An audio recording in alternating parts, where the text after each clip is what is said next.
Good evening hi good evening everyone, good evening. स्वागत है आप सभी का आज के इस सेशन में। आशा करता हूं मैं आपको बेहतरीन तरह से दिखाई और सुनाई दे रहा हूं। क्या मेरी आवाज आपको आ रही है? फटाफट से मुझे बताओ। आज हमारे साथ स्टूडियो में दो धुरंधर है, एक है जतिन और दूसरे है सुनील। ठीक है, तो लेकिन पढ़ाना तो मुझे है। तो आज हमारे पास में नया स्टूडियो, नए दोस्त और नया चैप्टर। तो welcome to this session. I hope I am audible and visible to you guys. Hi hello good evening. 3 दिन मुझे, अरे माइक तो लगाया ही नहीं ले, बिना माइक के चिल्लाए जा रहे हैं सर। 3 दिन मैंने आपको बहुत मिस किया, बहुत ज़्यादा मिस किया। तो फ्राइडे सैटरडे संडे में मैंने तुम्हें कुछ काम दिया था, रिवीजन किया? बताओ जल्दी। फ्राइडे सैटरडे संडे में क्या आप लोगों ने रिवीजन किया? और अगर रिवीजन किया तो चैप्टर डेवलपमेंट वाला क्लियर है? हाय हेलो यस यस, सारे बच्चे यस और नो में बता दो। दिखाई सुनाई दे रहे हैं? बढ़िया।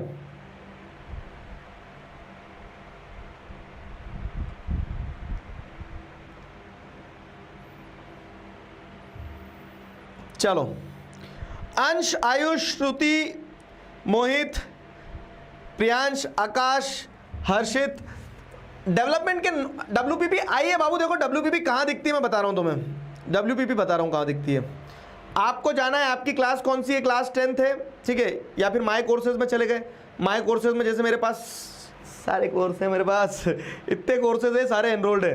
तो अब जैसे माई कोर्सेज में जाके मैंने आरंभ 10th देखा, आरंभ 10th ही है, आरंभ 10th व्यू कोर्स करा, ठीक है? आरंभ 10th व्यू कोर्स करा, कंटेंट में गया।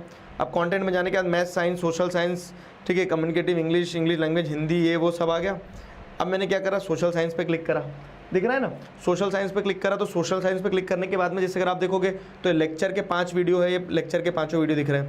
नोट्स के देखोगे तो 5 है, ठीक है? 5 में से क्या आपके लिए लेक्चर डेवलपमेंट का लेक्चर नंबर 5 ही इंपॉर्टेंट रहता है। 5 के अंदर सारा सब कुछ कंप्लीट मिल जाएगा आपको। ये पूरे नोट्स मिल गए, ठीक है? मतलब क्लास वाले नोट्स मिल गए, ठीक है? तो ये क्लास नोट्स मतलब क्लास PDF अलग हो गया। अब एक और नोट्स वाला सेक्शन आएगा जिसमें आपको शॉर्ट में नोट्स मिल जाएंगे। वो मैं और शॉर्ट करवा रहा हूँ ताकि क्या रहे, 2-3 पेज में आपका काम कंप्लीट हो जाए। तो वो अभी मिल जाएगा आपको, ठीक है? उस पर थोड़ा काम करा, कुछ चेंज करा, उसमें हो गया। फिर आप आओगे कहाँ? फिर आप आओगे WPP, ठीक है?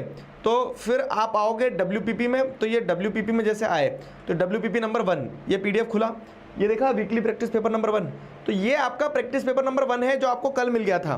कितने बच्चों ने इसको सॉल्व कर लिया ये बताओ जल्दी। दिखा कितने बच्चों ने इसको सॉल्व कर लिया है? बताओ। फा मत करो, ये बताओ कितने बच्चों ने सॉल्व कर लिया?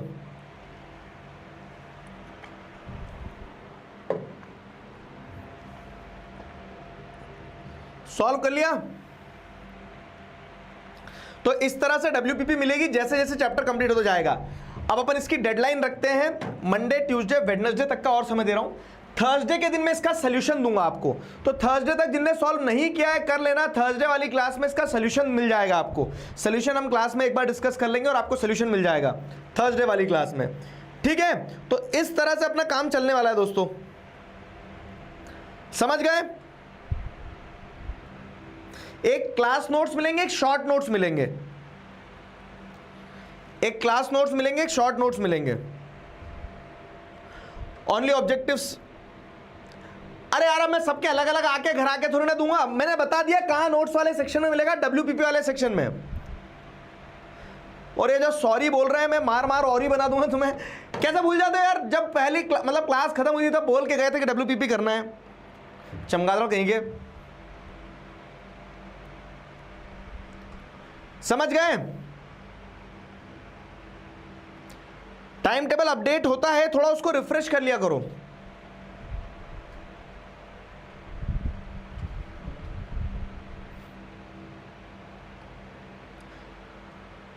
YouTube पे क्या अपलोड होगा?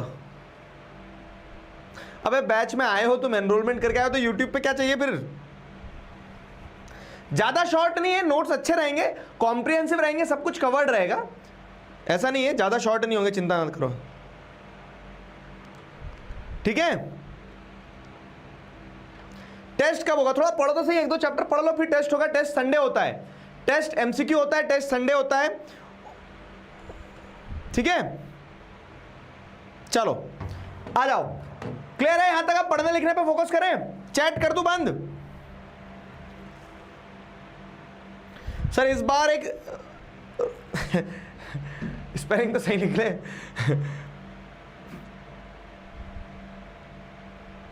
4 बजे क्लास कर दो, खेलने जाना होता है। 4 बजे खेल के आ जाएगा, गर्मी में 5 बजे बाहर लपाटे चल रहे हैं, लू लग जाएगी। चलो सबके इसमें शो हो रहा है, एक बार देखो।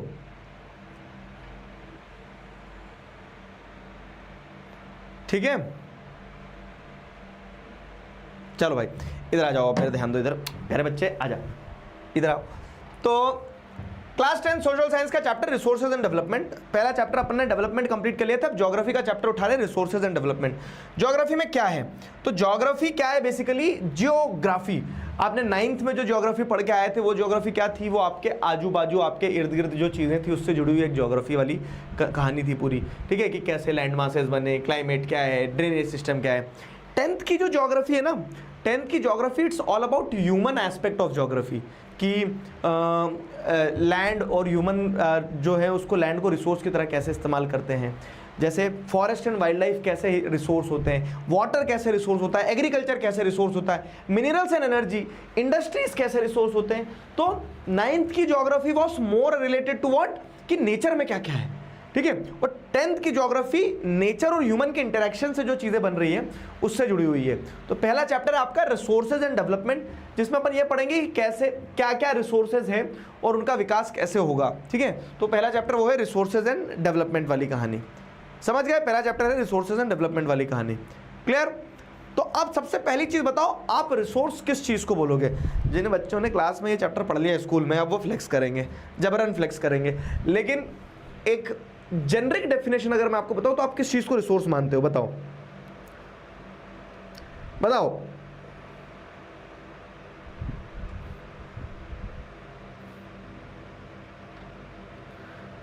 डाउट है sir, why Samsung not Apple?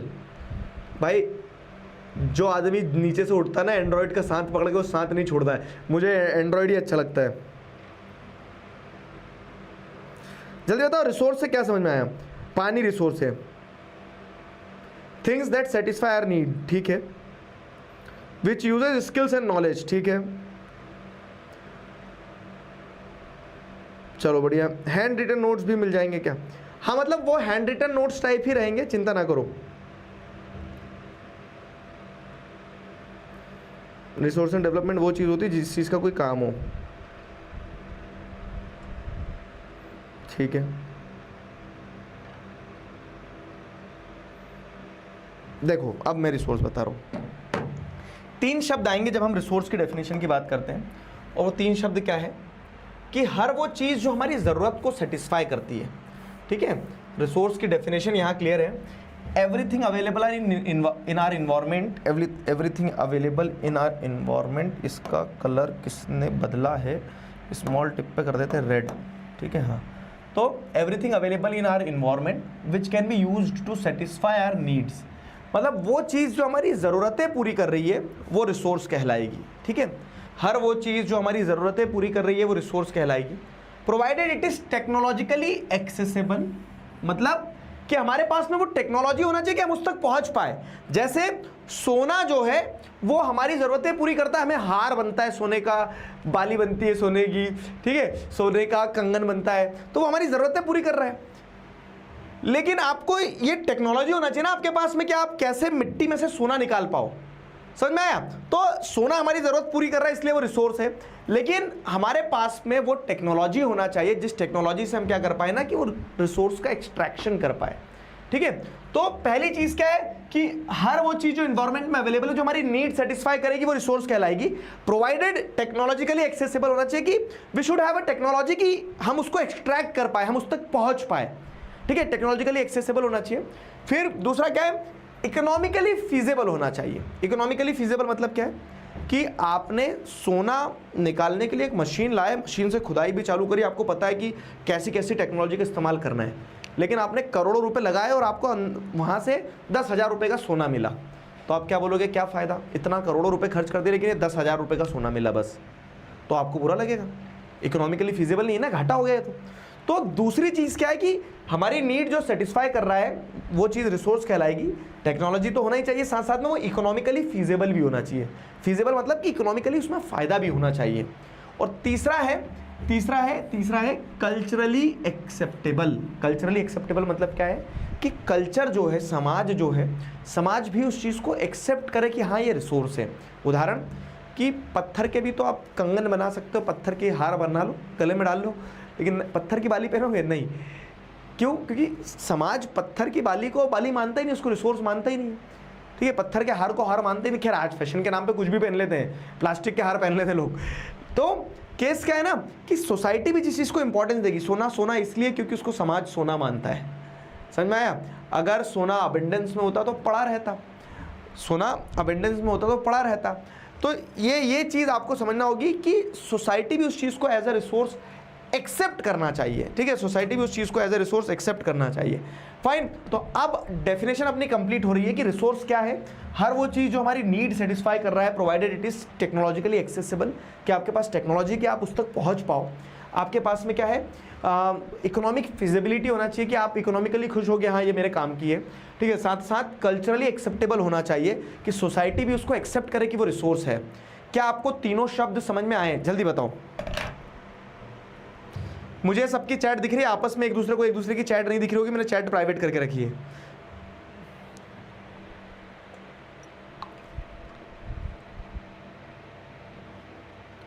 Urfi Javed का नाम क्या है?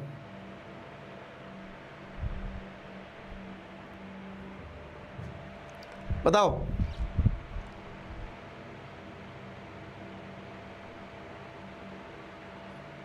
क्लियर है?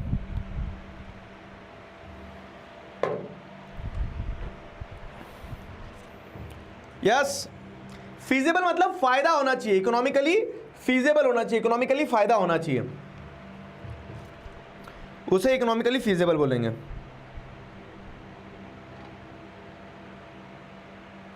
क्लियर हुआ?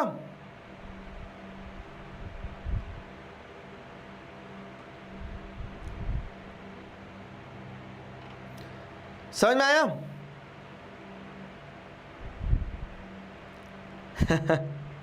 वंशरीत, अब वंशरीत लड़का है लड़की है, आजकल नाम भी ऐसे हो गया ना, कॉमन नाम कि अब इसको लड़का मानो लड़की मानो। वंशरीत बोला सर बाली फ्लेक्स कर रहे हो, ऐसा तो नहीं होता मेरे दोस्त। क्यों भुवन मेरे भाई, सब सही है? परेशान होते हुए आए हो? You are looking good today.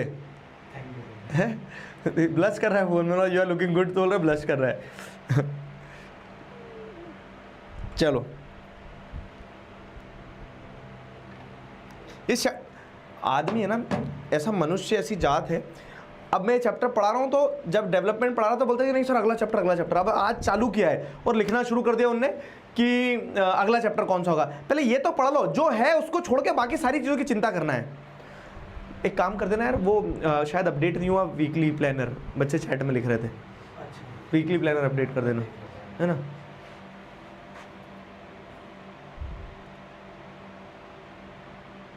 हाँ ठीक है, समस्या है। चलो, एक खबर देने आए थे, टी देने आए थे। टी समझते हो तुम? टी मतलब होता है बात, गॉसिप। अरे वाह यार, तुम भी जेनजी हो गए हैं। अच्छा, मेरी वीडियो देखी, गुड। सब्सक्राइब किया चैनल? Very good. तीनों अकाउंट से, ठीक है। तो डेफिनेशन क्लियर है ना सभी को? अपन ने 10 मिनट में सिर्फ डेफिनेशन समझिए। और डेफिनेशन इसलिए इंपॉर्टेंट क्योंकि यहीं पे पूरा आधार है। तो अब देखो, नेचर में बहुत सारी चीज़ें, लेकिन हर चीज़ को आप रिसोर्स नहीं बोल सकते और हर चीज़ रिसोर्स बनती नहीं है। क्यों नहीं बोल सकते, क्यों नहीं बन सकती रिसोर्स? उसके पीछे का कारण है कि जब ह्यूमन बींग्स टेक्नोलॉजी का इस्तेमाल करके, ठीक है, फिजिकल इन्वायरमेंट मतलब नेचर से इंटरैक्ट करते हैं और इंस्टीट्यूशंस क्रिएट करते हैं, तभी रिसोर्सेज का इस्तेमाल होता है। अगेन फोकस, क्या हर चीज रिसोर्स नहीं बनती आसानी से। मनुष्य को सोना अगर निकालना है तो सोना खुद निकल के नहीं आ जाएगा कि लो मैं प्रकट हो गया, मैं सोना हूं। नहीं, मनुष्य को टेक्नोलॉजी का इस्तेमाल करना पड़ता है और उसकी मदद से वो फिजिकल इन्वायरमेंट मतलब नेचर के साथ इंटरैक्ट करता है एंड दे क्रिएट इंस्टीट्यूशंस। जैसे माइनिंग अपने आप में एक बिजनेस बना है, माइनिंग इज अ इंस्टीट्यूशन। तो मनुष्य ने टेक्नोलॉजी का इस्तेमाल करके नेचर के साथ इंटरैक्ट किया and they have created institution, जैसे माइनिंग इंडस्ट्रीज बना दी, तब जाके रिसोर्स आपको मिलता है। And this shows the interdependent relationship between nature, technology and institution. तो नेचर, टेक्नोलॉजी और इंस्टीट्यूशंस आपस में इंटरडिपेंडेंट होते हैं, आपस में इंटरकनेक्टेड होते हैं, और वो आपको यहां से पता चलता है कि कैसे नेचर, टेक्नोलॉजी और इंस्टीट्यूशंस आपस में इंटरकनेक्टेड होते हैं, इंटरडिपेंडेंट होते हैं। क्लियर हुआ? ठीक है, ये वेब क्लियर हुआ? ठीक है, ये वेब क्लियर हुआ? तो human beings interact with the physical environment with the help of technology and create institutions. This is how resources are utilized, this is how resources are used, और ये interdependent relationship है इन तीनों के बीच में। Clear है? अब वही चीज यहां पे समझाई गई है। तो the process of transformation of things available in our environment involves interactive relationship between nature, technology and institutions. तो ह्यूमन बीइंग्स नेचर, टेक्नोलॉजी, मतलब टेक्नोलॉजी की मदद से नेचर के साथ इंटरैक्ट करके इंस्टीट्यूशंस बनाते हैं, और इस तरह से क्या होता है, इस तरह से आपको देखने को मिलता है कि चीज़ों का ट्रांसफॉर्मेशन होता है, इस तरह से रिसोर्सेज एक्सट्रैक्ट होते हैं, इस तरह से रिसोर्सेज बनते हैं। समझे? तो human beings interact with nature through technology and create institutions. ये वाला पार्ट जो है ये इंटरडिपेंडेंस को दर्शाता है। ठीक है,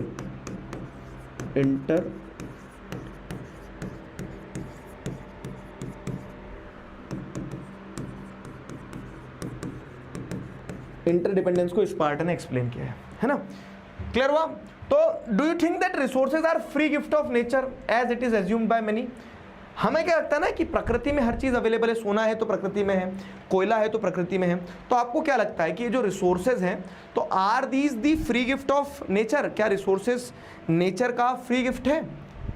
अब बताओ यस और नो में, आगे देख लोगे तुम, आंसर तो वैसे यही लिखा है। ठीक है, तो क्या आपको लगता है, एनसीईआरटी लेके बैठे हो ना बाबू, क्या आपको लगता है कि रिसोर्सेज जो हैं नेचर का फ्री गिफ्ट है? नेचर में मिल रहा है ना, हवा, पानी, कोयला, सोना, ये सब नेचर में मिल रहा है, तो are these resources free gift of the nature? तो नो, दे आर नॉट। क्यों? क्योंकि अगर हम उसको ऐसे तो फ्रीली मिल रहा है नेचर में, हवा, पानी, जब प्रकृति, हम तो प्रकृति पे 1% समय बिताए हमने, प्रकृति तो हमसे कहीं पहले से थी, लेकिन जब से मनुष्य आए उन्होंने धाए धाए कर दी प्रकृति की।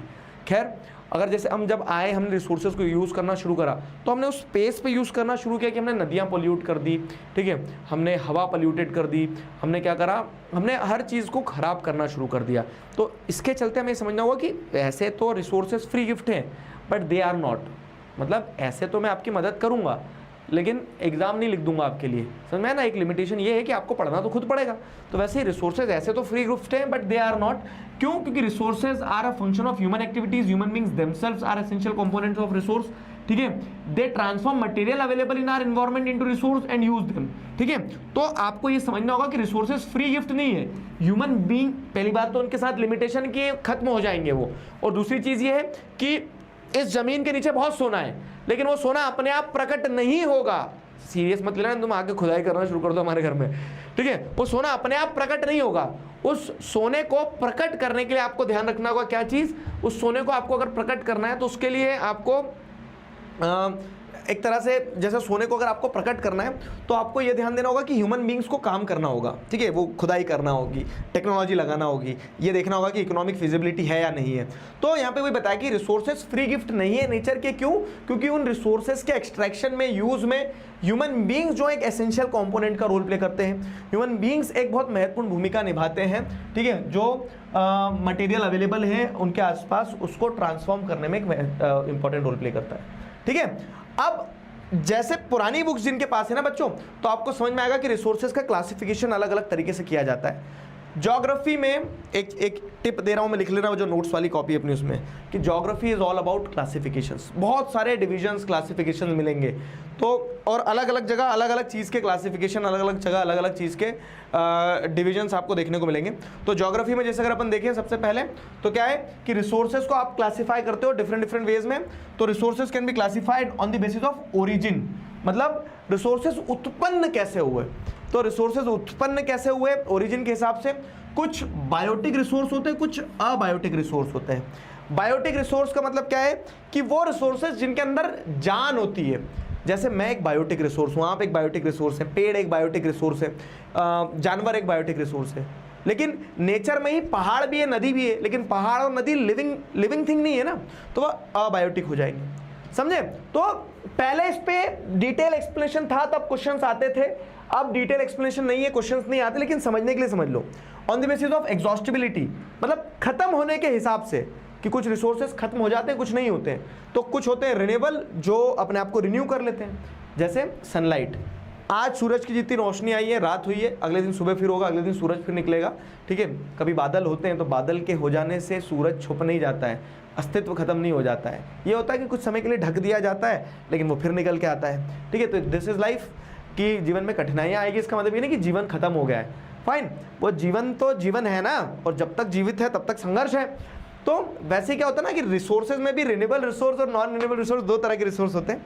रिन्यूएबल जो अपने आप को रिन्यू कर लेते हैं, जैसे सनलाइट आज आई, ठीक है, फिर क्या होगा, वो सनलाइट रात के बाद में वापस सुबह सूर्य निकलेगा, किसी दिन बादल रहेंगे तो सूर्य शायद ना दिखे, लेकिन उसके बाद में निकलेगा। तो ये अपने आप को रिन्यू करता रहता है, कंटिन्यूस है, विंड एनर्जी, ठीक है। लेकिन कुछ नॉन रिन्यूएबल है, जैसे पेट्रोल। आपने आपकी टंकी में 100 रुपये का पेट्रोल डलवाया, और 100 रुपये का पेट्रोल डलवा के आपने क्या करा कि आपके क्लासमेट्स जहाँ कोचिंग जाते हैं, खास करके लड़कियाँ, वहाँ एक चक्कर मार के आए, पेट्रोल का धुआं धुआं बना दिया। अब वो पेट्रोल जो धुआं बन गया ना, तो धुआं बन गया, वो वापस से घूम के आपकी पेट्रोल की टंकी में नहीं आ जाएगा। तो वो नॉन रिन्यूएबल है, जो अपने आप को क्या करता है, रिन्यू नहीं करता है, समझे। तो वो नॉन रिन्यूएबल रिसोर्स होते हैं। फिर क्या है, on the basis of ownership, मतलब उन रिसोर्सेज का मालिक कौन है। तो जैसे अगर मान लो कि एक लैंड है, लैंड भी एक रिसोर्स है, वो मेरी ज़मीन है अगर, तो उसका इंडिविजुअल रिसोर्स, मतलब on the basis of ownership individual resources होते हैं। On the basis of ownership community owned resources होते हैं। On the basis of ownership community owned resource मतलब क्या है कि ये एक कम्युनिटी के रिसोर्सेज हैं, एक सोसाइटी के रिसोर्स हैं। कि जैसे पार्क है, तो पार्क एक कम्युनिटी का रिसोर्स हो गया ना, कि ये पार्क किसी एक का नहीं है, कॉलोनी वालों का सबका है। फिर on the basis of ownership national resource होते हैं। जैसे इंडिया के अंदर जितने भी रिसोर्स हैं वो सारे इंडिया के नेशनल रिसोर्स हैं। पाकिस्तान के पास जितने रिसोर्सेज हो, अच्छा पाकिस्तान के पास तो रिसोर्स ही नहीं है, तो वो पाकिस्तान के रिसोर्स कहलाएंगे, समझ में। तो ऐसे सबके अपने अपने नेशनल रिसोर्सेज होते हैं हर कंट्री के। कुछ इंटरनेशनल रिसोर्स होते हैं, मतलब जो किसी का नहीं उसका कौन, भगवान के अलावा इंटरनेशनल ऑर्गेनाइजेशन, जैसे यूनाइटेड नेशंस हो गए, ये हो गए, है ना। तो कुछ इंटरनेशनल रिसोर्सेज हो गए, जैसे इंटरनेशनल वाटर्स हो गया, तो जो समुद्र का पानी किसी देश के पास नहीं है, वो समुद्र का पानी इंटरनेशनल रिसोर्स कहलाएगा, समझ गए। तो हमने ओरिजिन के हिसाब से रिसोर्स देखा, ओनरशिप के हिसाब से रिसोर्स देखा, एग्जॉस्टिबिलिटी के हिसाब से रिसोर्स देखा। अब on the basis of status of development देखो। On the basis of status of development मतलब कि कोई भी रिसोर्स कितना विकसित हुआ है, कितना डेवलप हुआ है। तो कोई भी रिसोर्स कितना डेवलप हुआ उस हिसाब से देखें तो कुछ रिसोर्सेज क्या होते हैं, पोटेंशियल रिसोर्स होते हैं, जिसके अंदर और पोटेंशियल है। जैसे बोलते हैं ना कि अभी आप अपनी पोटेंशियल पे नहीं पहुंचे हो, तो आप पोटेंशियल रिसोर्स कहलाओगे। कुछ डेवलप्ड मतलब क्या है कि जिसको फुल्ली यूज कर रहे हैं हम, वो डेवलप्ड रिसोर्स होता है। कुछ स्टॉक होता है, मतलब हमें पता है कि कैसे यूज करना, हमने स्टॉक करके रखा है, ठीक है। और रिजर्व्स वो होते हैं जो रिसोर्स है, लेकिन हमें पता नहीं कि यूज कैसे करते हैं। तो ये डेफिनेशन में, एक्सप्लेनेशन में नहीं आएंगे, लेकिन आपको इतना ध्यान रखना है कि ओरिजिन में बायोटिक अबायोटिक होता है, एग्जॉस्टिबिलिटी में रिन्यूएबल नॉन रिन्यूएबल होता है, ओनरशिप पे इंडिविजुअल होता है, कम्युनिटी होता है, नेशनल होता है, इंटरनेशनल होता है। On the basis of status of development में कुछ पोटेंशियल होते हैं, कुछ डेवलप्ड होते हैं, कुछ स्टॉक होते हैं, कुछ रिजर्व्स होते हैं। क्लियर है? जल्दी बताओ, यहां तक क्लियर हुआ?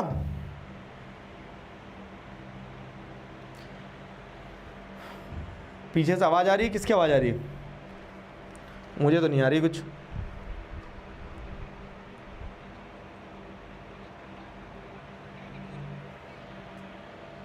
हाँ, फैन की हो सकती है। फैन बंद कर देंगे तो अपना तंदूर बन जाएगा क्या? हाँ, आवाज तो आ रही है। लगाओ एक बार noise separation. Perfect perfect perfect perfect. चलो, इंस्टीट्यूशन मतलब क्या है कि एक संस्था बनाना। जैसे माइनिंग अपने आप में एक इंस्टीट्यूशन हो गया ना, कि कैसे रिसोर्सेज को माइन करते हैं।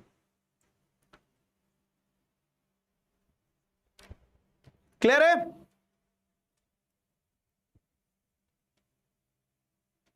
बताओ।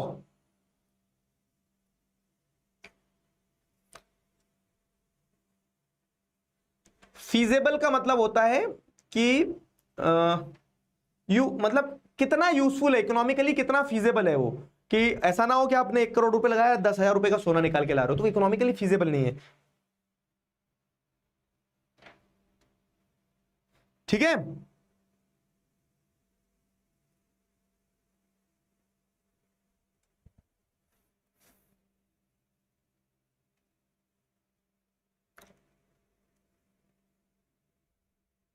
क्लियर।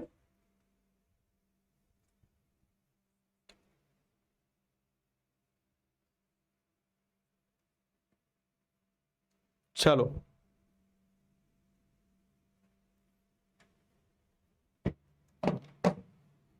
यहां हो गया।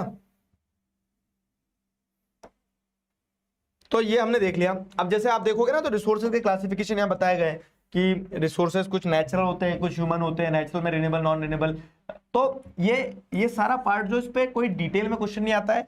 अगर कुछ क्वेश्चन यहाँ से बनता है तो यहाँ से एक क्वेश्चन जो बनता है वो कौन सा बनता है, यहाँ से एक क्वेश्चन जो बनता है तो वो ये, इस पे 1 मार्क्स की डेफिनेशन, ठीक है, 1 मार्क्स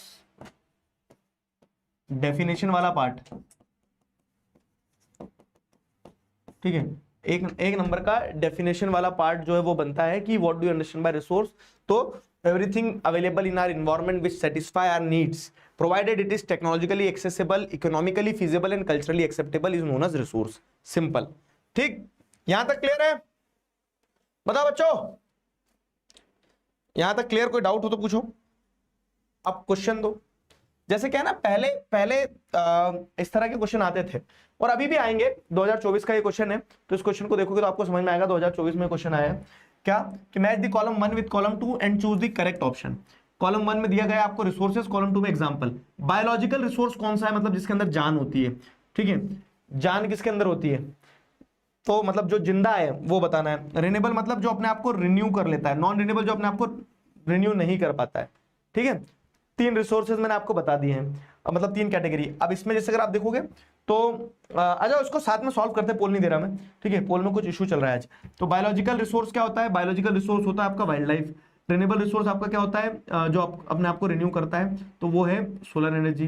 नॉन रिन्यूएबल जैसे कोल हो गया। तो उस हिसाब से 1 का 2, 2 का 3, 1 का 2, 2 का 3 और 3 का 1, C is the right answer, C is the right answer. समझे, सी लगाया, वेरी गुड। ऐसे क्वेश्चन आते हैं। अब ये 2000 सैंपल क्वेश्चन पेपर सेशन 2024-25 का है। देखो कैसे नॉट नेसेसरली हर चीज डायरेक्ट हो। Transformation of things available in environment involves N interactive relationship between. अब ऐसी लाइन नहीं लिखी है कहीं, लेकिन आपने पढ़ा है अभी किस किस चीज के बीच में इंटरेक्शन होना चाहिए। Nature technology, nature technology institution, nature technology मतलब nature institution, environment and human beings. बताओ तो किन किन चीजों के इंटरेक्शन से, इंटरैक्टिव रिलेशनशिप से चीजों का ट्रांसफॉर्मेशन होता है, रिसोर्स बनते हैं। तो यहां आपको पता चल रहा है nature technology and institution, nature technology and institution, ठीक है, नेचर टेक्नोलॉजी एंड इंस्टीट्यूशन, ये B is the right answer इसका। क्लियर हुआ? ठीक है, एक बार देखते हैं फिर अब, है ना। चलो नेक्स्ट, नेक्स्ट ये आ गया।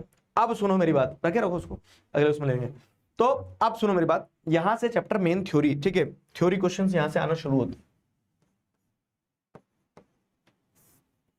यहां से आपके थ्योरी क्वेश्चन आना शुरू होते हैं। अगला टॉपिक है development of resources.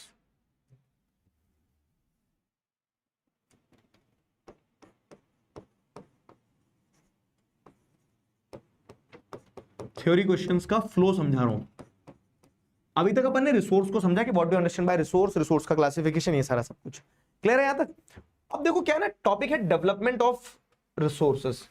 Development of resources, प्रकृति में हमारे पास संसाधन है, संसाधन मतलब रिसोर्स, लेकिन उस रिसोर्स का होना पर्याप्त नहीं है, उसका डेवलपमेंट होना भी जरूरी है। मतलब उसको आप डेवलप कर रहे हो कि नहीं कर रहे हो। सोने का जमीन में गड़ा होना पर्याप्त नहीं है। उस सोने को अगर आप निकालोगे, इस्तेमाल करोगे, बाजार में बेचोगे, तब वो काम का होगा। समझे? तो मियर अवेलेबिलिटी इज नॉट सफिशिएंट, सिर्फ होना पर्याप्त नहीं है, उसका इस्तेमाल होना जरूरी है। बात समझ में आई मेरी? तो वही डेवलपमेंट ऑफ रिसोर्स के बारे में बताया है। अब डेवलपमेंट ऑफ रिसोर्स में आपको यह बताना होगा कि कैसे डेवलप करोगे, लेकिन कैसे डेवलप करने से पहले यह समझना है कि क्यों करना जरूरी है। ठीक है, तो यहां से अगर मैं शुरू करूं, फ्लो समझना पूरा, तो वाई, ठीक है, why development of resources, why development of resources is important. Resources of development important क्यों है? Why development of resources is important, है ना। तो देखो, ह्यूमन बींग्स के सर्वाइवल के लिए रिसोर्सेज बहुत इंपॉर्टेंट है। Resources are vital for the survival of human being, ठीक है, as well as for maintaining the quality of life. आपको क्वालिटी ऑफ लाइफ को अगर मेंटेन करना है, ठीक है, तो उसके लिए रिसोर्सेज का होना बहुत जरूरी है। It was believe that resources are free gift of nature, और ये माना गया था कि रिसोर्सेज जो है नेचर के फ्री गिफ्ट है, मतलब हमें नेचर में फ्रीली मिल रहा है रिसोर्स, ठीक है। It is believe that resources are available for free in nature, कि नेचर से आप एक्सट्रैक्ट कर लो। लेकिन हुआ क्या है, जब कोई भी चीज फ्री मिल रही होती ना, जैसे मैंने बोला कि फ्री में चॉकलेट्स बट रही है, मैंने बोला 10 रुपए में मिल रही है, तो आदमी सोचेगा खरीदू ना खरीदू, पैसे खत्म होंगे। फ्री में मिल रही है, पूरा हाथ पैर लपेट के सब जगह, पैंट में, बनियान में, शर्ट में, टी शर्ट में, सब जगह भर के ले आओगे चॉकलेट्स। तो वैसे ही जब हमें ये पता चला कि रिसोर्सेज आर वेरी एसेंशियल हमारे सर्वाइवल के लिए, हम बिना रिसोर्सेज से कैसे जिएंगे, और हमें ये भी पता चलेगा कि पानी तो नेचर में फ्री है, नदी में कपड़े धो, जानवरों को धो, खुद को धो, सब कुछ आप कर रहे हो। तो आप क्या कर रहे हो, एक तरह से जब कोई चीज फ्री होती है तो आप उसकी वैल्यू खत्म कर देते हो। और वही यहाँ पे हुआ कि जब हमें पता लगा कि ह्यूमन रिसोर्सेज के लिए, ह्यूमन सर्वाइवल के resources important and they are available as free gifts to the in the nature, तो हमने क्या किया, human beings use them indiscriminately and this has led to the following major problems. अब flow समझना है topic का। मैं ये पूछ रहा हूं डेवलपमेंट जरूरी है रिसोर्सेज का, लेकिन क्यों जरूरी है? तो क्यों जरूरी इसलिए क्योंकि क्या है ना, कि हमने जब उसको इनडिस्क्रिमिनेट तरीके से यूज किया, पूरा टॉपिक एक बार में समझना है, अच्छे से ध्यान रखना, ठीक है। हमने जब इनडिस्क्रिमिनेटली यूज किया, अब indiscriminate use of resources led, ठीक है, indiscriminate use of resources led to the indiscriminate use of resources led to various problems। Indiscriminate use of resource जब हुआ तो उससे बहुत सारी प्रॉब्लम्स हुई, और यहीं पे एक क्वेश्चन बनता है। क्या क्वेश्चन बनता है कि क्या प्रॉब्लम हुई, एक्सप्लेन करो।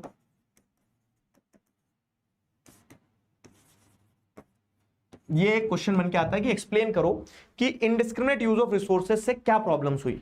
समझ आया कि डेवलपमेंट ऑफ रिसोर्स क्यों जरूरी है? क्योंकि अगर हम डेवलप नहीं करेंगे रिसोर्सेज को तो आदमी फ्री समझ के यूज करता जाएगा, और यूज करने से इनडिस्क्रिमिनेट मतलब अंधाधुंध बिना किसी डिस्क्रिमिनेशन के, नदी तुझे खराब कर दूं, पहाड़ तुझे खराब कर दूं, आपने पढ़ पढ़ के सबको खराब करा।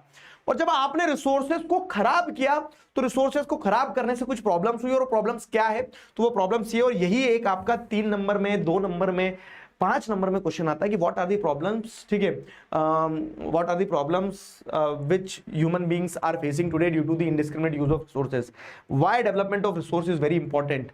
सवाल बहरूपिया होता है, ये मैंने आपको रूल बुक में लिखवाया था ना, तो वो सवाल बहरूपिया होता है, उस चीज को ध्यान रखना है। सवाल बहरूपिया होता है, और उस बहरूपिया सवाल से हमें यह सीखने को मिला कि अगर हम रिसोर्सेज का प्रॉपर डेवलपमेंट चाहते हैं तो हमें ध्यान रखना होगा, क्योंकि अगर नहीं करेंगे तो इंसान अपने हिसाब से यूज करेगा, और उसके चलते ये प्रॉब्लम्स होगी। पहली प्रॉब्लम क्या है, ठीक है, indiscriminate use of resource led to the problem. तो पहली प्रॉब्लम यह है कि depletion of resource for satisfying the greed of few individuals. कुछ चुनिंदा इंडिविजुअल्स की नीड को सेटिस्फाई करने के चक्कर में रिसोर्सेज का डिप्लीशन होता है ना। आगे की स्टेटमेंट पढ़ोगे आप, गांधी जी क्या कहते हैं कि there is sufficient for our needs but not to satisfy our greeds. लालच का कोई अंत नहीं है, जैसे बोलते हैं ना, लालच बुरी बला है। क्यों लालच बुरी बला है पता है? क्योंकि जरूरतें आदमी की पूरी हो जाएगी कि आपको खाना खाना है, खा लिया, लेकिन आपके लालच है तो आप खाए जाओ, आप कभी पेट ही नहीं भरेगा, आप तो भूखे ही रह जाओगे हमेशा।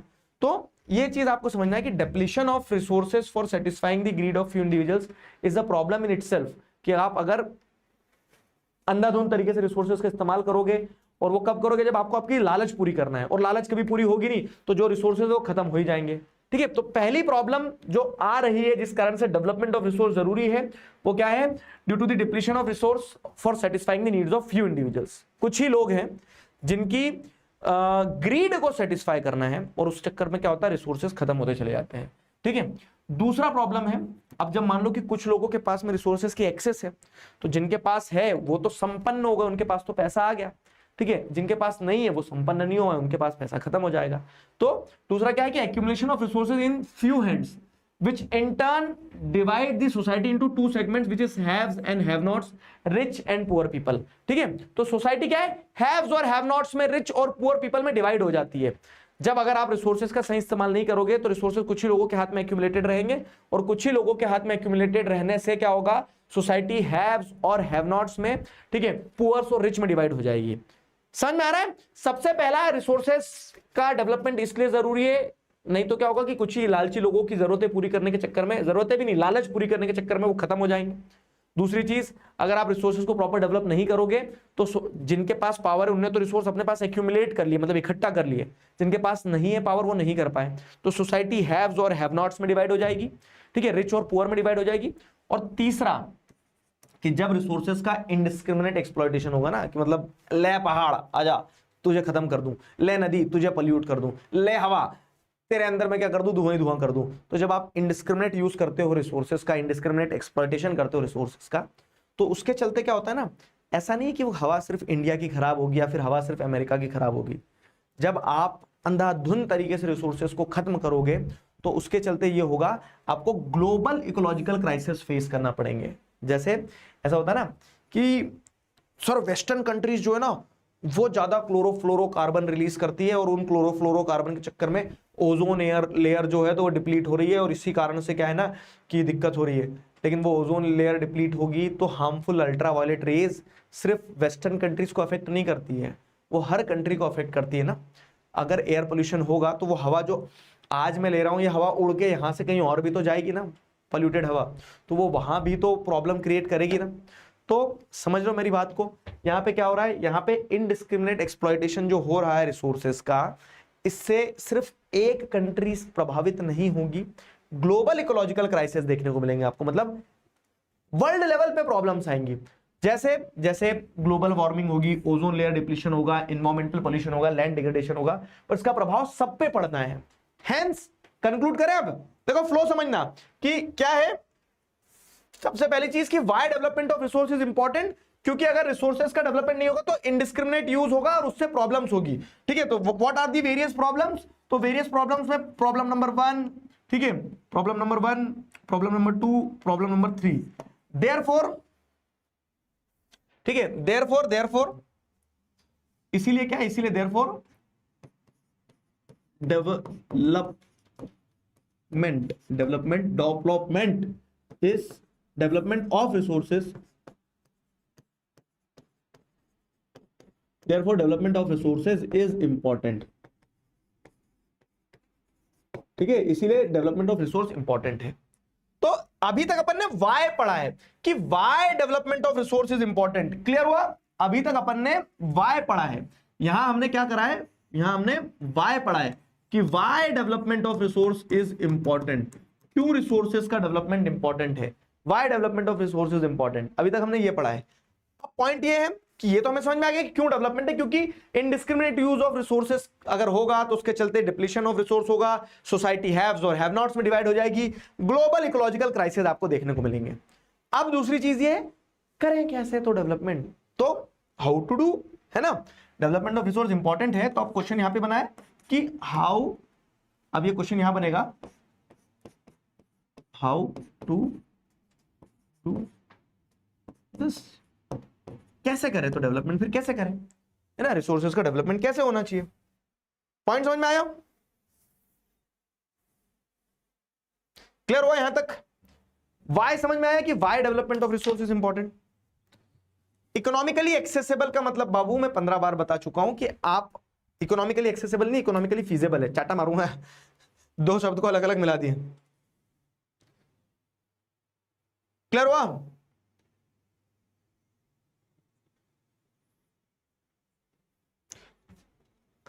क्लियर है? आईटी के लेक्चर व्हेन, आईटी के लेक्चर सून। डब्ल्यूपीपी सॉल्व कर लेना।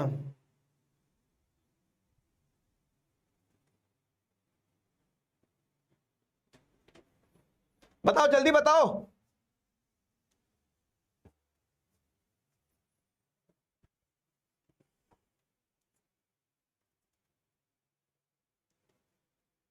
क्लियर है?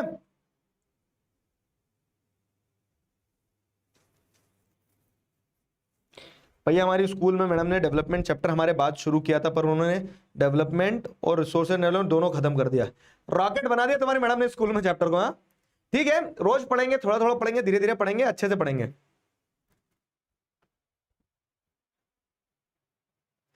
इकोनॉमिकली फीजिबल का मतलब एक बार फिर समझा रहा हूं बाबू। आप एक मशीन लेके गए, आपने रिसोर्सेज जैसे सोना था, सोना खोदना शुरू किया, आपने मशीन पेट्रोल वगैरह पूरा पैसा खर्च करके 50 लाख रुपए लगाए सोना निकालने के लिए, लेकिन आपको पता लग रहा है कि अंदर से मात्र 10,000 रुपए का सोना निकल रहा है। तो आप क्या बोलोगे कि यार इकोनॉमिकली नुकसान हो गया, घाटा हो गया। 50 लाख रुपए मतलब वही है कि 25 लाख रुपए का तो इन्वेस्टमेंट था और 26 लाख रुपए का नुकसान हो गया। ठीक है, तो वही वाली चीज है यहाँ पे कि 50 लाख रुपए आपने खर्च करे रिसोर्स निकालने के लिए और निकला 10,000 रुपए का रिसोर्स, तो that is not economically feasible. समझे? इकोनॉमिकली फीजिबल होने का मतलब ये है कि आर्थिक रूप से वो आपको फायदा पहुंचाना चाहिए, वो इकोनॉमिकली फीजिबल होता है। ठीक, समझ गए? क्लियर है? अंश मजा आ रहा है? समझ में आ रहा है? डब्ल्यूपीपी डाउनलोड नहीं हो रहा है, एक बार मैं चेक करवा लेता हूं। बाकी डब्ल्यूपीपी दे दिया है, डब्ल्यूपीपी दे दिया, उसको सॉल्व करना। अब आगे बढ़ते हैं, आगे समझना बाबू। तो हमने ये तो जान लिया, क्या जान लिया हमने जान लिया कि why do we need development of resource. अब हाउ टू डू दिस, करोगे कैसे? तो यहां पे वही बताया कि रिसोर्सेज का डेवलपमेंट होगा कैसे कि an equitable distribution of resource has become essential for sustained quality of life and global peace. मतलब अगर आपको वैश्विक स्तर पर शांति चाहिए कि लोग एक दूसरे को मारे काटे ना, ड्रैकुला बन गए कि मुझे ज्यादा पानी चाहिए। देखो मैं एक चीज बताता हूं तुम्हें, कोर नेचर जो है ना ह्यूमन बींग्स का, वो हमेशा से ही ब्रूटल, नेस्टी और सेल्फिश रहा है। पॉलिटिकल थ्योरी की फिलॉसफी है जो ये कहती है कि इंसान जो है, इंसान बहुत बदमाश होता है, सबसे खराब इंसान होता है। क्यों? क्योंकि इंसान की जब नीड्स पूरी नहीं होती ना, तो इंसान क्या करता है, मॉरलिटी भूल जाता है। आपने देखा होगा एक कैंपेन चला था सदगुरु का, जिसमें क्या बोल सकते हैं, सेव वाटर का कैंपेन जो उन्होंने चलाया था। तो सेव वाटर वाले कैंपेन में आपको ध्यान हो तो उन्होंने एक बहुत अच्छी लाइन बोली थी कि पानी एक ऐसी चीज है जब जो खत्म हो जाएगी ना तो इंसान अपनी नैतिकता भूल जाएगा। एक मिनट के लिए इमेजिन करो, क्या एक मिनट के लिए इमेजिन करो कि पानी खत्म हो जाए, ठीक है, तो आपके पड़ोसी जिनके साथ आपके बहुत अच्छे संबंध है ना, उनसे भी आपका झगड़ा हो जाएगा पानी को लेकर। क्यों? क्योंकि वो बेसिक नीड है, वो पूरी नहीं होगी तो लोग एक दूसरे को मारने काटने पे उतर आएंगे, सारी मॉरलिटी भूल जाएंगे। ठीक है, इंसान से हैवान कब बन जाएंगे पता नहीं लगेगा। तो अगर आपको ये चाहिए कि लोग पीसफुली रहे, तो जैसे देखो सोशल साइंस, वो लोग जो लोग सोशल साइंस किताब में पढ़ते हैं वो गधे होते हैं। क्या मतलब सर हम सब गधे हैं, आप किताब से पढ़ा रहे हो हम किताब पढ़, नहीं। पॉइंट ये कि किताब में जो पढ़ रहे हो ना उसको आपको क्या करना होता है, जो किताब में आप पढ़ रहे हो उसको आपको रिलेट करना होता है अपने आजू बाजू। जैसे यहाँ पे आप क्या पढ़ रहे हैं ना कि रिसोर्सेज का डिस्ट्रीब्यूशन इक्विटेबल होना चाहिए, सबके पास होना चाहिए, ऐसा नहीं कि कोई वंचित है और कोई माला मारा आदमी बन गया। आपने देखा अभी नोएडा में वर्कर्स ने क्या करा, हमला करना शुरू कर दिया था, आपको ध्यान हो, वेजेस इंक्रीज करने के लिए, या फिर जो पॉश एरियाज है वहां पे वर्कर्स ने हथियार उठा लिए थे, वर्कर्स ने हमला कर दिया था। ये क्या था पता है? ये एक तरह का सोशल रेज है, ये एक रेज बैट है। क्यों? क्योंकि आदमी जो वंचित है, जिसके पास रिसोर्सेज नहीं, उसे लग रहा है यार कि मेरे पास रिसोर्सेज नहीं है, मेरी सैलरी क्या बोलते सकते मिनिमम वेजेस से भी कम है, तो और लेबर की तरह उनसे काम करवाया जा रहा है। तो उन लोगों ने क्या कर लिया, कोई मोटिवेशन नहीं, कोई अप्रिसिएशन नहीं, तो उन लोगों ने हथियार उठा ले, बोलते कि क्या बोलते हैं, मालिक को मारो। समझ में आया? तो केस क्या होता है यहाँ पे, वही है कि आपको ये समझना होगा कि रिसोर्सेज का डिस्ट्रीब्यूशन इक्वल होना चाहिए, बहुत इंपॉर्टेंट है। तो वही चीज यहाँ पे बताइए कि अगर रिसोर्सेज का डिस्ट्रीब्यूशन प्रॉपर नहीं होगा, डेवलपमेंट प्रॉपर नहीं होगा, तो प्रॉब्लम्स होगी। क्या प्रॉब्लम्स होगी वो देख लिया।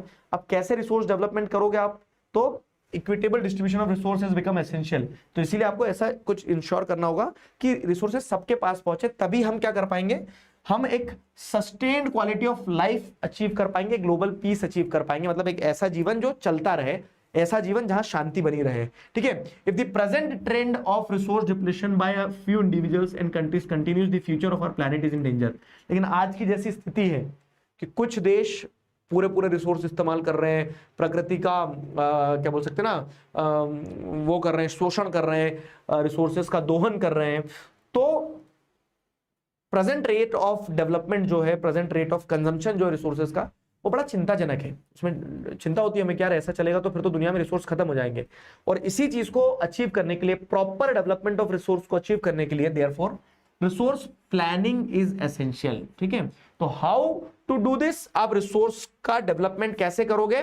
Bye properly planning them. How to do this? ठीक है, how to do this? Through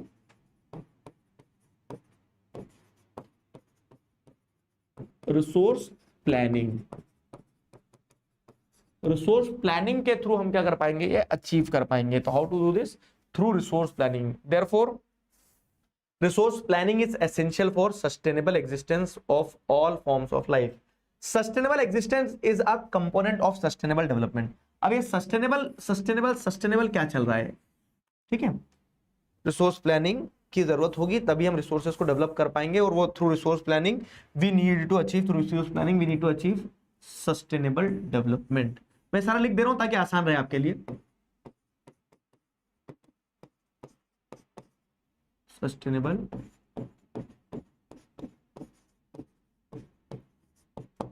ठीक है, अब समझना क्या है।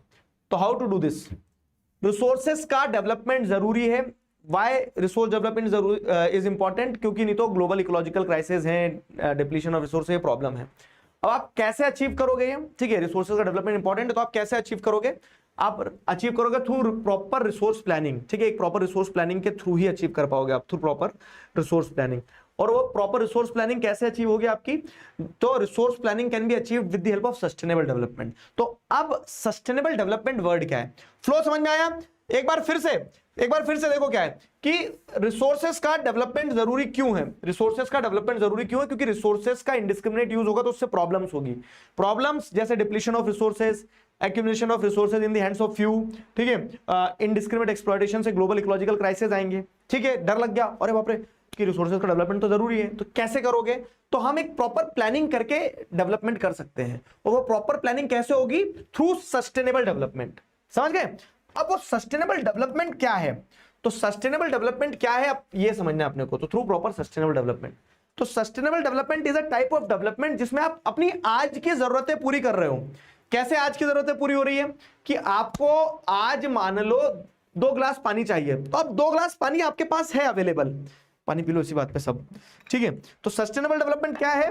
कि डेवलपमेंट इन अ वे जहां आपकी प्रेजेंट नीड्स जो है वो पूरी हो रही है। प्रेजेंट नीड्स क्या है? कि 1 गिलास पानी मुझे चाहिए, तो ये मैंने 1 गिलास पानी ले लिया, चीयर्स। ठीक है, लेकिन ये बचा हुआ पानी मैं फेंकू ना, क्यों? क्योंकि ये बचे हुए पानी से शायद जतिन की प्यास बुझेगी। समझ में आया?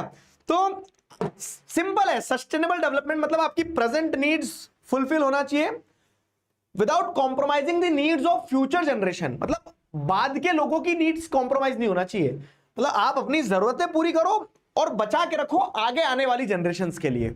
समझ में आया? ये होता है सस्टेनेबल डेवलपमेंट। और जब आप ऐसे डेवलपमेंट करोगे कि पानी 1 बॉटल था तो मैंने 1 गिलास भरा, 2 गिलास फेंका, हैप्पी होली, ये क्या हो गया? ये ऐसा डेवलपमेंट है विच इज नॉट सस्टेनेबल। अगर इसी तरह से चलते चलोगे तो ये पूरा पानी खत्म हो जाएगा, फिर प्यासे मर जाओगे। ठीक है, गर्मियों में पानी के एग्जांपल से समझा दिया, आई होप आपको सटीक तरह से समझ में आया होगा। एक बार और इसको अपन उठाएंगे फिर से। What do you mean by sustainable development? तो सस्टेनेबल डेवलपमेंट मतलब सिंपल कि डेवलपमेंट इन अ फॉर्म, मतलब सस्टेनेबल डेवलपमेंट इंपॉर्टेंट है आज के समय में। और सस्टेनेबल डेवलपमेंट है क्या? तो ये रही सस्टेनेबल डेवलपमेंट की डेफिनेशन। ठीक है, ये रही आपकी सस्टेनेबल डेवलपमेंट की डेफिनेशन कि development should take place without damaging the environment and development in the present. ठीक है, मतलब ऐसे विकास होना चाहिए कि प्रकृति को खत्म ना करे, कि development should take place in a way that it is not damaging the environment and development in present should not compromise with the needs of the future generation. मतलब आज जो विकास हो रहा है, आज जो डेवलपमेंट हो रहा है, वो फ्यूचर जनरेशन की नीड्स को खत्म ना करे, फ्यूचर जनरेशन की नीड्स को बर्बाद ना करे। ठीक है, मतलब आपकी आज की जरूरतें पूरी होना चाहिए, इन्वायरमेंट को नुकसान नहीं होना चाहिए। ठीक है, but it should not compromise with the future generation. जैसे मुझे घूमने के लिए पेट्रोल चाहिए, तो मैं आज की जरूरतें पूरी करूं, पेट्रोल लूं, लेकिन ऐसा नहीं कि अननेसेसरी पेट्रोल जला रहे हैं। क्यों? क्योंकि वो खत्म हो जाएगा तो फिर आगे आने वाली पीढ़ियों को क्या मिलेगा? समझ गए? This is sustainable development, simple. A development which should sustain is sustainable development. ऐसा डेवलपमेंट जो चलता रहे, मतलब सतत विकास कहा जाता है। सतत का मतलब समझते हो? Which is continuous. तो डेवलपमेंट इस तरह से हो जो कंटिन्यूस रहे, उसी को सस्टेनेबल डेवलपमेंट कहा जाता है। क्लियर है? क्रिस्टल क्लियर है? बताओ। अपने हिस्से का ही पी रहा हूं, तुम्हारे हिस्से का बचा रखा है। ठीक है, कि future generation should not compromise, उनकी नीड्स भी फुलफिल होना चाहिए। बताओ जल्दी, क्यों जरूरी है डेवलपमेंट? आ गया समझ में? कैसे करेंगे? तो प्रॉपर रिसोर्स प्लानिंग के थ्रू करेंगे, through sustainable development. And what is sustainable development? तो दिस इज सस्टेनेबल डेवलपमेंट। ठीक है, how you will, how to do this, how समझ में आ गया, वाई समझ में आ गया, हाउ समझ में आ गया। ठीक है, अब अगला सवाल ये आता है कि जब हमें पता चल गया कि सस्टेनेबल डेवलपमेंट इंपॉर्टेंट है, तो अगला सवाल ये आता है कि व्हाट, हाउ देख लिया, वाई देख लिया, अब हम देख रहे हैं what has been done to achieve, what has been done to achieve sustainable development.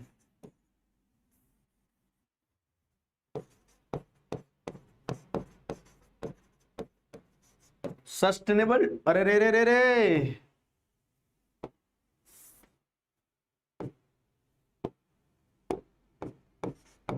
Sustainable development को अचीव करने के लिए क्या, ठीक है, what has been done to achieve sustainable development. ठीक है, सस्टेनेबल डेवलपमेंट को अचीव करने के लिए क्या किया गया, what has been done to achieve sustainable development. ठीक है, सस्टेनेबल डेवलपमेंट को अचीव करने के लिए क्या किया गया, बताओ जल्दी बताओ। सस्टेनेबल डेवलपमेंट को अचीव करने के लिए क्या किया गया? हमें यह तो समझ में आ गया कि हमें डेवलपमेंट कैसे करना है रिसोर्सेज का, थ्रू सस्टेनेबल डेवलपमेंट। तो क्या किया गया जिससे आप सस्टेनेबल डेवलपमेंट अचीव करोगे? जैसे मैं तुमसे बोल रहा हूं कि तुम्हें क्लास में टॉप करना है, यही तरीका है अपना नाम बनाने का, लेकिन क्लास में टॉप करने के लिए क्या करोगे अब, है ना? तो क्लास में टॉप करने के लिए किया क्या गया, मतलब सस्टेनेबल डेवलपमेंट से रिसोर्सेज का डेवलपमेंट होगा, लेकिन कैसे सस्टेनेबल डेवलपमेंट अचीव करोगे? तो उसके लिए फिर प्रयास किए गए। ठीक है, एफर्ट्स मैटर्स। ठीक है, तो एफर्ट मैटर्स, तो अब वही प्रयास यहां पे बताया गया कि क्या हुआ। रियो डी जेनेरियो अर्थ समिट की मीटिंग होती है 1992 में। ठीक है, 1992 में एक मीटिंग होती है, कहां पे? रियो डी जेनेरियो, ब्राजील में। अब जुलाई 1992 में, ठीक है, 100 से ज्यादा हेड ऑफ द स्टेट्स, अलग अलग जगह के जो लीडर्स थे, कहीं के प्रेसिडेंट, कहीं के प्राइम मिनिस्टर, कहीं के काउंसलर, ठीक है, कहीं के क्या बोल सकते हैं, जैसे जर्मनी में क्या होता है, जर्मनी में चांसलर बोलते हैं, हाँ, जर्मनी चांसलर। तो सारे लोग आए, कहीं के प्राइम मिनिस्टर, कहीं के कोई, और इनने मीटिंग करी। अब मीटिंग में क्या चाय पानी नाश्ता समोसा पोहा? नहीं, ये मीटिंग जो हुई, तो इस मीटिंग को नाम दिया गया अर्थ समिट। ठीक है, for the first time international earth summit होता है, जहां पे अर्थ के प्रोटेक्शन, रिसोर्सेज के प्रोटेक्शन, सस्टेनेबल डेवलपमेंट के अचीवमेंट के लिए बात की जाती है। ठीक है, the summit was conveyed for addressing urgent problems of environmental protection and socio economic development. मतलब कैसे प्रकृति को बचाया जा सकता है, कैसे समाज के स्तर पर, आर्थिक स्तर पर डेवलपमेंट हो सकता है। ठीक है, ग्लोबल लेवल पे क्या किया जा सकता है। सब अपने अपने देश में तो कर रहे हैं, लेकिन हमें प्रकृति के बारे में, पूरी के पूरी अर्थ के बारे में सोचना होगा, इसीलिए उसको अर्थ समिट का नाम दिया गया। अब होता क्या है ना, The assembled leaders signed a declaration on global climate change and biological diversity। तो जितने भी लीडर्स इकट्ठे हुए थे, उन्होंने एक एग्रीमेंट साइन किया, एक डिक्लेरेशन साइन किया, किस चीज पे? Global climate change and biological diversity की। ग्लोबली जो क्लाइमेट चेंज हो रहा है हमें उससे बचाना है, जो बायोलॉजिकल डाइवर्सिटी उसे बचाना है। ठीक है, द रियो कन्वेंशन, मतलब रियो डी जेनेरियो में मीटिंग हुई, तो वहां से जो आउटकम निकला, कन्वेंशन मतलब वो एग्रीमेंट, तो the Rio convention endorse the global forest principles and adopted agenda 21। तो इस रियो कन्वेंशन में, मतलब इस रियो डी जेनेरियो की मीटिंग से क्या निकल के आया? ग्लोबल फॉरेस्ट प्रिंसिपल्स निकल के आए और एजेंडा 21 निकल के आया। ग्लोबल फॉरेस्ट प्रिंसिपल मतलब कि ग्लोबल लेवल पर फॉरेस्ट के लिए कुछ रूल्स होना चाहिए, और एजेंडा 21 मतलब कि 21 यानी 21st सेंचुरी की बात की जा रही है, 1992 की बात हो रही है, ठीक है। 1992 और 8 साल बाद फिर शताब्दी चेंज होने वाली थी ना, 21st सेंचुरी में जाने वाले थे आप। तो 21st सेंचुरी के लिए क्या एजेंडा होना चाहिए, तो ये एजेंडा 21 इस मीटिंग का आउटकम था, ठीक है। तो यहां पे ध्यान रखना है, what has been done to achieve sustainable development, ठीक है। क्या करा गया, मीटिंग हुई, कहां हुई मीटिंग, मीटिंग हुई कहां पे, मीटिंग हुई है सस्टेनेबल डेवलपमेंट की मीटिंग हुई, कहां पे हुई मीटिंग, अर्थ समिट, अर्थ समिट मीटिंग होती है, ठीक है। अर्थ समिट होती है कहां पे, ब्राजील में, रियो डी जेनेरियो, ठीक है। मतलब इसको रियो कन्वेंशन भी कहा जाता है, ध्यान रखना। अब इस मीटिंग का आउटकम क्या रहा भाई साहब, मीटिंग, अलवा मीटिंग कीजिए, मीटिंग मीटिंग मीटिंग, क्या निकल के आया मीटिंग से आउटकम, तो मीटिंग का आउटकम क्या निकल के आया, मीटिंग का आउटकम क्या रहा, मीटिंग का आउटकम जो रहा, अर्थ समिट का आउटकम रहा एजेंडा 21। अगेन मीटिंग क्यों हुई थी कि कैसे ग्लोबल लेवल पर हम एनवायरनमेंट को प्रोटेक्ट कर सकते हैं, कैसे ग्लोबल लेवल पर हम क्या कर सकते हैं, सोशियो इकोनॉमिक डेवलपमेंट, कैसे हम सस्टेनेबल डेवलपमेंट अचीव कर सकते हैं, उसके लिए मीटिंग होती है। और उस मीटिंग का आउटकम, मतलब ऐसे बोलते हैं ना कि अपन ने क्लास करी तो क्लास का आउटकम क्या है कि हमने चैप्टर 1 शुरू कर दिया, ठीक है। तो चैप्टर 1 में क्या था, मतलब मीटिंग हुई तो मीटिंग का आउटकम रहा एजेंडा 21। एजेंडा 21 में क्या था बताओ, ठीक है। What was there in agenda 21, तो एजेंडा 21 में क्या था वो चीज समझना है अपने को। What was there in agenda 21 वो समझना हमें, what was there in agenda 21। तो देखो एजेंडा 21 क्या है, ये पूरा का पूरा एजेंडा 21 यहां पे समझाया गया है, ये एजेंडा 21 यहां समझाया गया है कि उस मीटिंग में एक डिक्लेरेशन साइन किया जाता है वर्ल्ड लीडर्स के द्वारा, ठीक है, at the United Nations conference of environment and development. मतलब जो मीटिंग हुई थी ना अर्थ समिट, वो यूनाइटेड नेशंस ने करवाई थी, तो इसीलिए United Nations conference on environment and development, UNCED, ऐसा वो मीटिंग थी, which took place at Rio de Janeiro, Brazil, ठीक है। तो माहौल बना रहे हैं। इस एजेंडा 21 में क्या था, इस एजेंडा 21 का ऑब्जेक्टिव ये था, ये इतना ध्यान रखना मेन यहां से, ठीक है, यहां से मेन है, ये एजेंडा 21 का ये मेन ऑब्जेक्टिव है, क्या, अरे जरा इसको वायर जोड़ दूं इसके, ठीक है, क्या था, तो it aims at achieving global sustainable development. Agenda 21 का ऑब्जेक्टिव ये था कि ग्लोबल लेवल पर हम सस्टेनेबल डेवलपमेंट अचीव कर पाए, मतलब ग्लोबल लेवल पर हम कुछ ऐसा कर पाए जिससे ग्रोथ सस्टेन रहे, कंटिन्यूस रहे, ठीक है, फ्यूचर जनरेशन की नीड्स कॉम्प्रोमाइज ना हो वो, ठीक है। कैसे करोगे, और ये ग्लोबल सस्टेनेबल डेवलपमेंट कैसे अचीव करोगे, तो it is an agenda to combat environmental damage, मतलब हम कैसे ग्लोबली इन्वायरमेंटल डैमेज को कॉम्बैट कर सकते हैं, पॉवर्टी को कैसे हरा सकते हैं, डिसीजेस को कैसे कंट्रोल कर सकते हैं, और इसमें कहीं ना कहीं हमें global cooperation on common interest, mutual needs and shared responsibilities लगेगा। मतलब कि इस एजेंडा में यह तय किया गया कि अपन इन्वायरमेंट को प्रोटेक्ट करेंगे, पॉवर्टी को खत्म करेंगे और डिसीजेस को कॉम्बैट करेंगे, खत्म करेंगे, और मेरे करने से नहीं होगा, तुम्हारे करने से नहीं होगा, सारे ग्लोबली जितने भी लीडर्स आए हैं ना, उन सबको एक साथ क्या करना होगा, कोऑपरेट करना होगा ऑन कॉमन इंटरेस्ट। जो कॉमन इंटरेस्ट, जैसे साफ हवा, पाकिस्तान से जो हवा बह के आएगी वही इंडिया में जाएगी, और इंडिया से जो बह के जाएगी वही चाइना में जाएगी, तो सबको हवा साफ रखना जरूरी है, समझ में आया। तो यह बताया गया है कि कैसे ग्लोबल कोऑपरेशन की मदद से on common interest, mutual needs and shared responsibility we can achieve sustainable development in the areas where we can combat environmental damage, poverty and diseases, ठीक है। अब एक मेजर जो ऑब्जेक्टिव था एजेंडा 21 का कि हर local government should draw its own local agenda 21, कि इंटरनेशनल लेवल पे मत सोचो, आप ये देखो कि एक गांव में एक जो वहां की लोकल गवर्नमेंट है वो क्या कर सकती है अपने लेवल पे एनवायरमेंटल डैमेज को प्रोटेक्ट करने के लिए, पॉवर्टी से लड़ने के लिए और डिसीजेस से लड़ने के लिए। तो ये एक यूनिक चीज थी एजेंडा 21 की, क्या कि one major objective was that every local government should draw its own local agenda 21, कि 21वीं शताब्दी के लिए सब अपने अपने एजेंडास बनाए, ठीक है, और फिर सब अपने अपने स्तर पे काम करें ताकि अपन एनवायरमेंटल प्रोटेक्शन, पॉवर्टी और डिसीजेस को कॉम्बैट कर सके, ठीक है। रिकैप, आ जाओ रिकैप, समझना बहुत अच्छे से, कल की क्लास में फिर इसी से आगे से कनेक्ट होगा, है ना, सही है। ये भर के क्वेश्चन आते हैं इसमें, कैसे भर के क्वेश्चन आते हैं, एजेंडा 21 क्या था, सस्टेनेबल डेवलपमेंट क्या है, why do we need development of resource, है ना, तो indiscriminate use of resource led to what problems, तो कैसा भी क्वेश्चन आ जाए आपने सब पढ़ा है। तो डेवलपमेंट ऑफ रिसोर्स इंपॉर्टेंट है क्योंकि इनडिस्क्रिमिनेट यूज से प्रॉब्लम्स होती है, प्रॉब्लम सच एज रिसोर्सेज का डिप्लीशन, सोसाइटी का हैव्स और हैव नॉट्स में डिवाइड हो जाना, और इनडिस्क्रिमिनेट एक्सप्लॉयटेशन से आपको देखने को मिलता है कि ग्लोबल लेवल पे आपको इकोलॉजिकल क्राइसिस फेस करना पड़ते हैं। ठीक है, ये प्रॉब्लम होती है, तो ये इसीलिए डेवलपमेंट ऑफ रिसोर्स जरूरी है। लेकिन कैसे करोगे, तो रिसोर्सेज का डेवलपमेंट अचीव करने के लिए आपको रिसोर्स प्लानिंग करना होगी, और रिसोर्स प्लानिंग कैसे होगी, थ्रू सस्टेनेबल डेवलपमेंट। एक ऐसा development in a way that present needs are satisfied, environment is not harmed and resources are saved for the future generation। ये सस्टेनेबल डेवलपमेंट है। तो क्या करना होगा सस्टेनेबल डेवलपमेंट के लिए, तो इसके लिए उसके लिए मीटिंग हुई। ठीक है, रियो डी जेनेरियो में अर्थ समिट की मीटिंग होती है। उस अर्थ समिट की मीटिंग का आउटकम था एजेंडा 21, जिस एजेंडा 21 में ग्लोबल लीडर्स ने तय करा कि उनके कॉपरेशन की मदद से वो इन्वायरमेंटल डैमेज, पॉवर्टी और डिसीजेस को कॉम्बैट करेंगे। और एक यूनिक चीज जो थी एजेंडा 21 की, वो ये थी कि हर लोकल गवर्नमेंट अपने अपने अलग अलग एजेंडाज बनाएगी।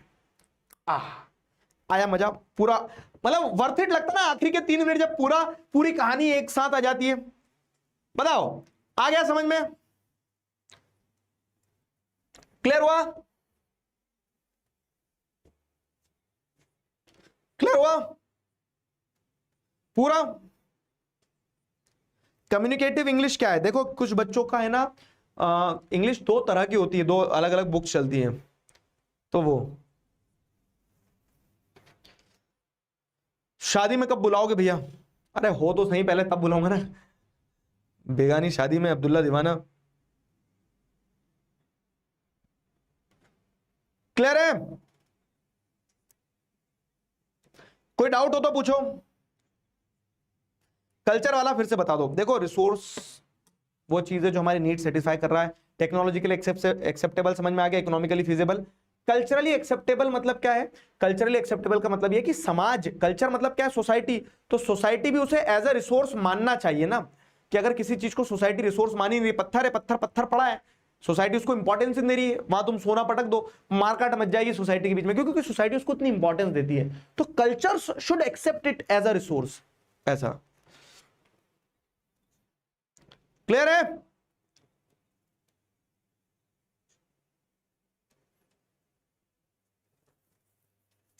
सारे टर्म्स बता दिए, सब बता दिया। Agenda 21, development of resource, sustainable development,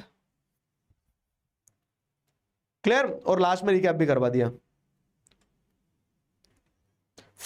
ठीक है, कुछ डाउट है क्या? चिकारा भाई से मिला, जब आप पढ़ते नहीं हो तो चिकारा भाई मिलते हैं, जब पढ़ते हो अच्छे तो चिकारा भाई थोड़ी ना आते, चिकारा भाई को गुस्सा नहीं आती फिर।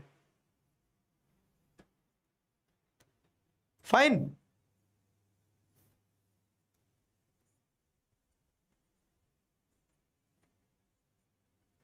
क्लियर।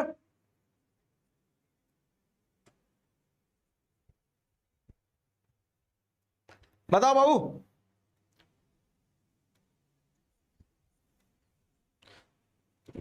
एक्सेसिबल मतलब कि आपकी पहुंच होना चाहिए वहां तक, वो एक्सेसिबल होता है। मुझे कल मिला नहीं WPP, एक बार फिर बता रहा हूं, देखो सुनो मेरी बात मेरे प्यारे बच्चे, आपको क्या करना होता है, WPP कहां मिलेंगे, आप अपने माय कोर्सेज में जाओ। माय कोर्सेज में आपको एक ही कोर्स में एनरोल किया ना, देखो मैं कितने सारे कोर्स में पढ़ता हूं, इसके लिए मेरे को सब रखना पड़ता है। तो आप अपने एक कोर्स में जाओ, तो आपने अपने एक कोर्स में गए, ये व्यू कोर्स, अब कोर्स में जाओगे तो ये तो कोर्स का ओवरव्यू, ये टाइम टेबल लिखा रहता है, या वीकली प्लानर आ गया, टाइम टेबल आ गया है ना, वीकली प्लानर ये आ गया। कंटेंट पे जाओ, कंटेंट में जाने के बाद में साइंस, मैथ, सोशल साइंस, तो साइंस खोला, ओ सॉरी सोशल साइंस खोला। अब सोशल साइंस में आपको इसको मार्क कंप्लीट करने दो यार जरा, और ना माने, हाँ। तो अब जैसे सोशल साइंस में गए, तो सोशल साइंस में आपको क्या दिख रहे हैं, लेक्चर दिख रहे हैं, नोट्स दिख रहे हैं, WPP दिख रही है। तो ये WPP जो है, WPP में आपने क्लिक करा ना, तो WPP में आपका WPP ये खुल गया, देखा ये WPP आपका खुल गया। ये WPP है जो चैप्टर कंप्लीट होते जाएंगे उनके टेस्ट देते जाऊंगा, तो ये WPP आपकी है डेवलपमेंट चैप्टर की, समझ गए, इसको सॉल्व करना है। क्लियर, समझ गए।